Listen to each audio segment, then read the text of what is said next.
Bismillahirrahmanirrahim. Welcome to the Web Design and Development course in lecture number 19. पिछले lectures में हमने discuss किया था CSS को डिस्कस कर रहे थे, वो कंप्लीट हमने पढ़ ली है, उसका डिज़ाइन, उसके एग्जांपल्स। उसके बाद हमने जावास्क्रिप्ट जो है वो स्टार्ट की थी और उसका भी एक चैप्टर हमने कंप्लीट किया था, उसमें भी हमने सारी चीज़ें कवर कर ली और उसकी एग्जांपल्स भी हमने देखें। लास्ट लेक्चर में हमने सर्वर साइड प्रोग्रामिंग की बात की थी और सर्वर साइड प्रोग्रामिंग क्या होती है, सर्वर साइड स्क्रिप्टिंग की बात की थी कि स्क्रिप्टिंग के अंदर कौन से प्रोग्रामिंग टूल्स यूज़ होते हैं और उसमें फिर हमने वन बाय वन सारे जो टूल्स थे या लैंग्वेजेस थी उनको हमने डिटेल से इंट्रोड्यूस किया था, जिसमें जावा सर्वलेट्स हैं, जावा सर्वर पेजेस हैं, एक्टिव सर्वर पेजेस हैं माइक्रोसॉफ्ट के, PHP के बारे में इंट्रोडक्शन कवर किया था और CGI प्रोग्रामिंग और SSI क्या चीज़ होती है। तो ये सारे इम्पॉर्टेंट चीज़ें हैं जो कि सर्वर साइड पे यूज़ होती हैं और उनकी हमने डिटेल कवर की थी। आज से हम आगे कई लेक्चर्स में PHP स्टार्ट करने लगे हैं और PHP क्या है और कैसे यूज़ होती है, इसका सिंटैक्स डिस्कस करेंगे और सारी चीज़ें इसमें हम कवर करेंगे 2-3 लेक्चर्स में। उसके बाद फिर हम इसकी प्रैक्टिकल इम्प्लीमेंटेशन भी करेंगे। तो PHP को हम डिटेल से डिस्कस करेंगे इस और अगले लेक्चर्स के अंदर। इसका सिंटैक्स, उसमें कौन से बिल्डिंग ब्लॉक्स होते हैं वो हम डिस्कस करेंगे। सबसे पहले हम आज के लेक्चर में डिस्कस करेंगे तो PHP का जो एवेल्यूएशन है, ओवरव्यू। उसके बाद हम सिंटैक्स देखेंगे इसका कि क्या उसकी करैक्टरिस्टिक्स हैं, प्रिमिटिव टाइप्स की बात होगी, आउटपुट के लिए कौन सी चीज़ें यूज़ होती हैं और कंट्रोल स्टेटमेंट्स कौन कौन सी हैं, अरेज, फंक्शंस, और आखिर में हम देखेंगे कि PHP CS सर्वर के ऊपर कैसे चलती है। तो इसके अलावा कुछ और चीज़ें भी हैं जो हम नेक्स्ट लेक्चर में डिस्कस करेंगे। सबसे पहले कि ओरिजिन्स जो हैं PHP के 94 के अंदर जो है वो PHP स्टार्ट हुई थी और इसको बेसिकली वेबसाइट्स को ट्रैक करने के लिए कि कितने विजिटर्स जो हैं एक वेबसाइट को विज़िट कर रहे हैं, यानी करंट टाइम के ऊपर, इस चीज़ को ट्रैक करने के लिए ये सबसे पहले इस्तेमाल हुई थी PHP 94 के अंदर। PHP जो है वो एक ओपन सोर्स प्रोडक्ट है, यानी ये आपको इसका सारा कोड भी मिल जाता है, आप उसको देख सकते हैं और जो हम इसके लिए टूल्स इस्तेमाल करेंगे वो भी फ्री टू यूज़ हैं। लेकिन दूसरी जो टेक्नोलॉजी हम बाद में पढ़ेंगे माइक्रोसॉफ्ट की, वो ओपन सोर्स नहीं है। PHP is acronym for the personal home page. दो तरह से हम इसको देखते हैं, एक तो इसको हम पर्सनल होम पेज कहते हैं और दूसरा हाइपर टेक्स्ट प्री प्रोसेसर। तो दोनों इसके जो है वो ये शॉर्ट नेम्स यूज़ होते हैं। PHP is use for the form handling and file processing and database axes. तो PHP के अंदर हम फाइल हैंडलिंग भी कर सकते हैं, फॉर्म हैंडलिंग भी कर सकते हैं, फाइल्स को प्रोसेस भी कर सकते हैं और फाइनली जो मोस्ट इम्पॉर्टेंट चीज़ है वो कि डाटाबेस के ज़रिए कनेक्टिविटी, डाटाबेस को एक्सेस करना, फाइल्स वगैरह को उसमें डाटा रिकॉर्ड करना, ये सारी चीज़ें जो है वो इसमें स्टोर कर सकते हैं। PHP is the server-side scripting language whose script are embedded in the HTML documents. HTML documents हमने सारे पढ़ लिए हुए हैं, उसमें तमाम चीज़ें हमने डिस्कस की हैं। उसी के अंदर हम ये PHP का कोड एम्बेड करते हैं स्क्रिप्टिंग लैंग्वेज के through, and similar to the JavaScript but on the server side. इसका जो आपको सिंटैक्स मैच लगेगा वो जावा सर्वर स्क्रिप्ट जो है उसके साथ हम इसको यूज़ कर सकते हैं, आपको सिमिलर इसका सिंटैक्स जो है वो नज़र आएगा। PHP is an alternative to the CGI, ASP.NET and Java Servlet। अब इसी टेक्नोलॉजी के लिए CGI प्रोग्रामिंग भी यूज़ होती है, ASP.NET यानी माइक्रोसॉफ्ट का फ्रेमवर्क है, और जावा सर्वलेट यानी जावा की अपनी टेक्नोलॉजी जो है वो जावा सर्वलेट्स, JSP, JSFs वगैरह जो है वो यूज़ होते हैं। लेकिन इस सिनेरियो के अंदर PHP हम यूज़ करने जा रहे हैं। The PHP processor has 2 modes. अब इसके 2 मोड्स हैं, एक तो HTML मोड है, इसको कॉपी मोड भी कहते हैं, और दूसरा इंटरप्रेट मोड है, उसको हम PHP मोड कहते हैं। यानी एक तो होगा ये कि हम HTML डॉक्यूमेंट के अंदर ही PHP का कोड ऐड करेंगे, और दूसरा जो इसका मोड है वो हम इंडिविजुअल फाइल्स बनाएंगे, जैसे आप C या C++ जावा की फाइल्स बनाते हैं, वो मोड इसका इंटरप्रेट मोड है। और PHP syntax is similar to the JavaScript. ये बात मैंने अभी की है थोड़ी देर पहले कि इसका सिंटैक्स आपको जावास्क्रिप्ट से लगेगा कि ये वही सिंटैक्स हम यूज़ कर रहे हैं। दूसरा कि PHP is the dynamically type. अब ये आपने जावास्क्रिप्ट देखी थी कि वो भी एक डायनेमिक टाइप लैंग्वेज थी कि आप मतलब इसके लिए कोई स्पेशल टाइप्स नहीं बनाते, एक ही वेरिएबल बनाते हैं, उसमें हर तरह का डाटा स्टोर कर सकते हैं।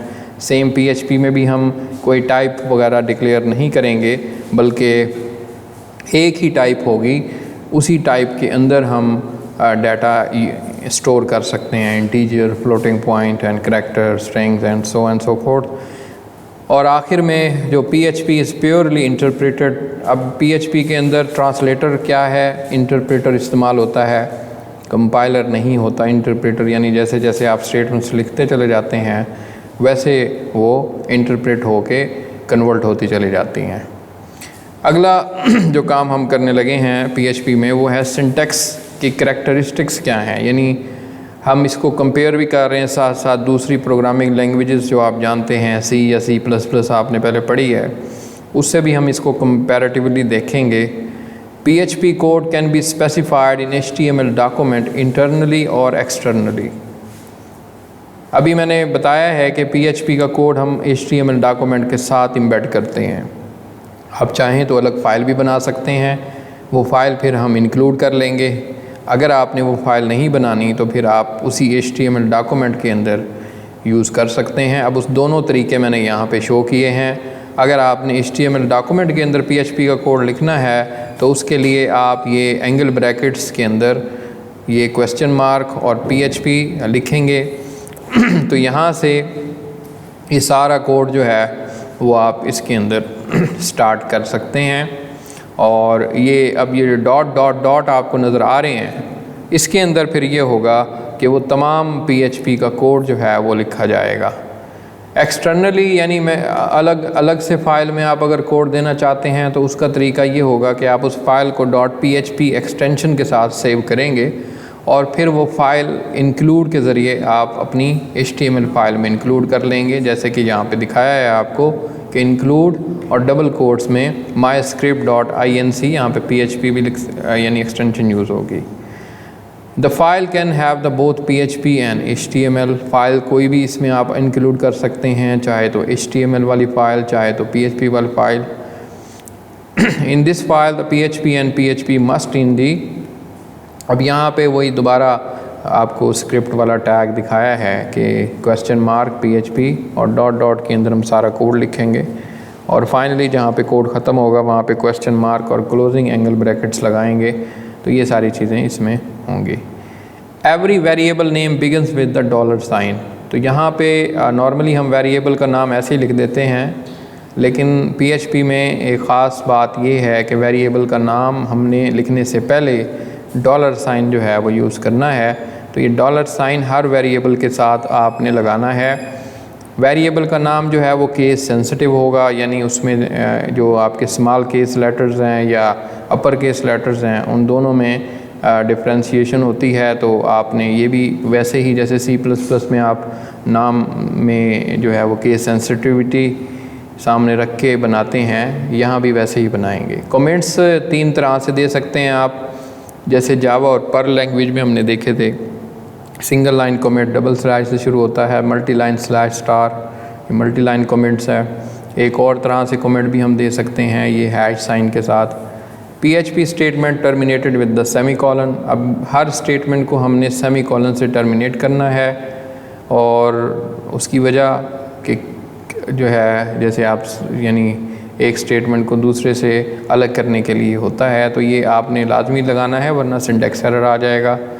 Compound statements are form with the braces. तो यहाँ पे करली ब्रैकेट्स को यूज़ करके हम ब्लॉक्स बना सकते हैं कोड के, कंपाउंड स्टेटमेंट्स जिसको हम बोलते हैं। Compound statements can not define the locally scope variable except the functions. जहाँ पे आप ब्लॉक बनाएंगे और वहाँ उस ब्लॉक में अगर आप वेरिएबल बनाते हैं तो वो लोकल और ग्लोबल वेरिएबल का जो फ़र्क होता है वो उसमें नहीं यूज़ हो रहा होगा, लेकिन लोकल वेरिएबल स्कोप आप फंक्शंस में अगर वो काम कर रहे हैं तो तब वो एम्बेड हो सकता है। अदरवाइज़ आप ऐसे जेनेरिकली जो है कोड लिख रहे हैं और उसमें आपने कोई ब्लॉक बना दिया है तो उस केस में ये प्रॉब्लम होगी कि आपने जो भी वेरिएबल यूज़ किया होगा वो पूरे प्रोग्राम में यूज़ कर सकते हैं आप।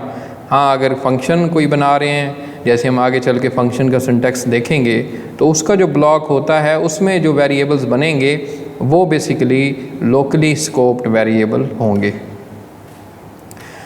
Reserve words of the PHP।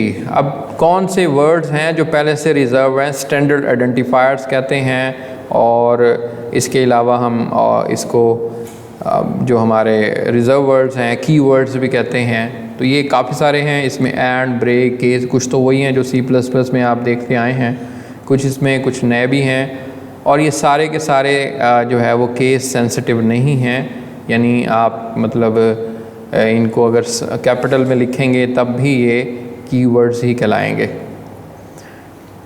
जैसे मैंने कहा है कि वेरिएबल डिक्लेयर करने के लिए $साइन हम इस्तेमाल करते हैं, तो कोई टाइप नहीं होती इसमें। जैसे आपके पास C या C++ में टाइप्स होती हैं, इंटीजर, फ्लोट, डबल, स्ट्रिंग।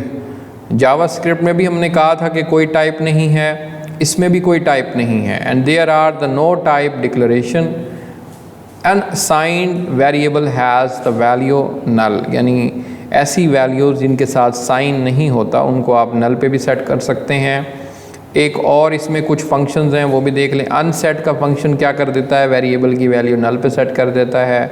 इस सेट का फंक्शन जो है वो आपकी वैल्यूज़ जो आप यूज़ कर रहे हैं उसकी बुनियाद पे वो नल सेट करता है। अगर कोई वैल्यू होगी तब नल सेट नहीं करेगा, अगर कोई वैल्यू नहीं होगी तब उसको नल पे सेट कर देगा।